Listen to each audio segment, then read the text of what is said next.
Hearty shalom to you, Jeffrey Seif here.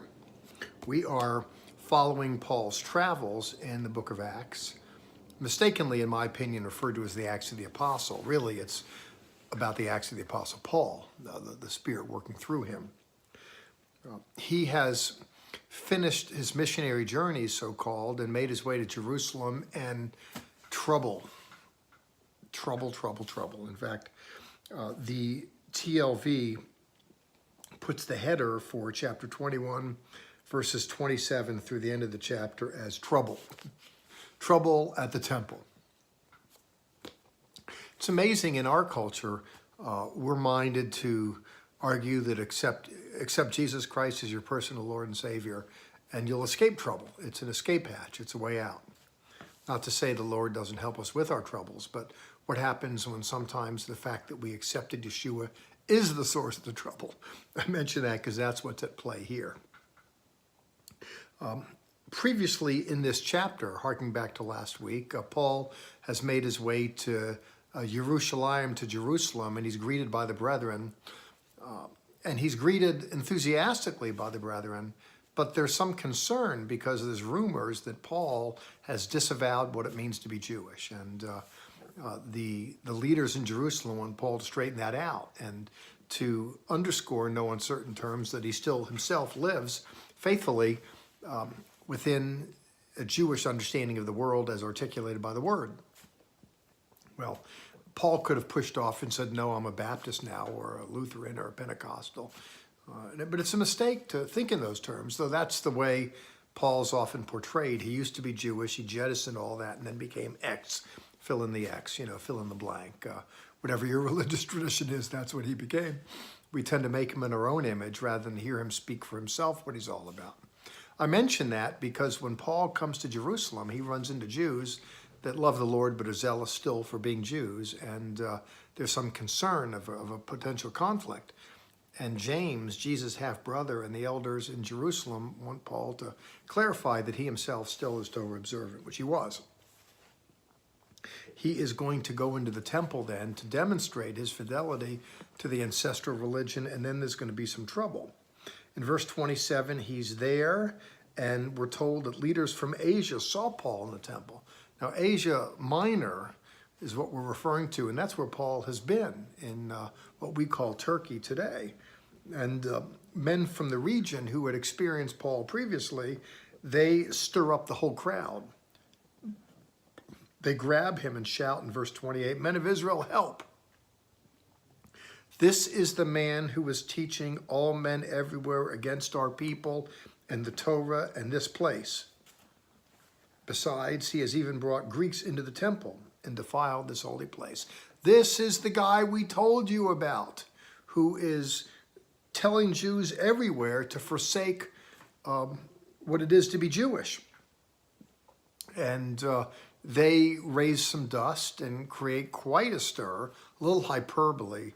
The whole city's in an uproar, we're told, and so forth. It's a bit overstated, but there really is quite a tumult. It really becomes quite the disturbance. The police are dispatched on the quick, and we have to quell this. This is a riotous situation that is cascading out of control. All innuendo that's false. But interestingly, this false innuendo, which Paul is going to underscore that this is not the truth. I'm not telling Jews to forsake Moses. I am not telling people to forsake the Torah. I am not telling people to forsake Jerusalem, as was alleged. By the way, this is the very way that Paul is represented in culture today. That is, the church teaches, by and large, that Paul would have people reject the Torah, reject Jerusalem, reject things Jewish. He used to be that, then he's accepted Christ. That is the way the story is too often articulated. But that is not the truth. Paul was not telling Jewish people they needed to forsake being Jewish. Paul was telling Gentiles that they did not need to become Jewish in order to be part of this new family, because what it means to be Christian, what it means to be part of this family of faith, In that world, there is no Jew or non-Jew, slave or free, male or female. Though to be sure, those designations exist in the broader culture, but this is something beyond that. It transcends that. There's something new in the world. It's not something Jew in the world. Jews can still live as Jews. Gentiles live as Gentiles. We don't need to alter our state. People say we need to do just that. And that's why there's a Messianic Jewish revival movement. Individuals wanting to still retain the culture, live within the milieu of what it means to be Jewish. We want to bar and bat mitzvah our children. We want Jewish weddings and funerals. We want to keep within the fold. And a lot of times Christian people have trouble with us because we're too Jewish, and Jewish people have trouble with us because we're too Christians. We live in the middle of two worlds and sometimes get attacked by both, but so it is. Speaking of which, here Paul is getting run over like a freight train. He is going to get the lights beat out of him. The commander of the cohort is going to come to his attention. Paul is going to be seized, brought in for questioning, etc. It's really going to be quite the mess. There's actually a misunderstanding with all this riotous behavior. The commander thinks this is somebody else, some fellow who had led an uprising before. And Paul straightens out in verse 39, look, I'm the Jewish man from Tarsus of Cilicia, a citizen of no insignificant city. I beg you, let me speak to the people.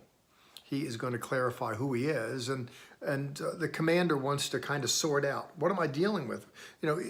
Word comes to his desk that there is an uprising. There's quite a tumult on the street, so he dispatches forces. He presents personally to sort it all out. And I've had to do that on more than one occasion. You go to these disturbances, they're a wreck. They are an absolute train wreck. And, I'm used to dealing with it in police as a, family disturbance. But sometimes it'll spill out into the streets, you get neighbors, and there can be 10, 20, 30 people involved in it. It really doesn't take long. The mess just takes on a life of its own. Well, that's what's happened here. And you can see as you read through all of chapter 21, the commander gets in there to try and sort it out. Paul's going to beckon for permission to speak, and he's going to get up and give a talk. I'll make the object of his speech the object of my attention when we pick up again next week. But let it suffice in verse 40, the commander gave him permission, and Paul stood on the steps and motioned to the people with his hand. And there was a great hush, and he spoke to them in Aramaic, saying, and then we get to the next chapter. He's speaking to them in a Semitic tongue, not a Greek tongue. And he's going to represent himself. He's going to give his credentials as a rabbi, as someone who had studied, who had excelled in the things of Judaism, and he'll share his experience about how he had come to know the Lord. Isn't it fascinating that the greatest apostle in the New Testament was an Orthodox Jewish rabbi? We'll get to his credentials next week, but I think it's so fascinating that when we look in chapter 21, we see a story of a man who's living as a Jew, who's insisting on it, who's misunderstood, and his teaching is still misunderstood. People think today Jews need to forsake being Jewish. No, all he's saying is the Gentiles don't need to abide being Jewish. And by the way, that's a problem in today, and in that there are many people that are really turned on to the Jewish roots of the Christian faith. Individuals of non-Jewish extract have really bought in, and I'm pleased to see the affirmation and the affection, but that's taken on a life of its own with people being very dogmatic that, the heck with the Catholic Church, or the Christian Church, everybody has to become Messianic and the Kippas, and, sometimes it's the non-Jewish people that accept the Lord and get into the Messianic Jewish movement that are more fervent than the Jews. And to me, it's just interesting. It's a fascinating chapter.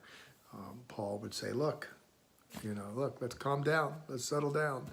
Jews don't need to forsake being Jewish. Gentiles don't need to become. It's a good point. Hope it gets to your head and to your heart. Let's do this again next week. Jeffrey Seif signing out. Ciao.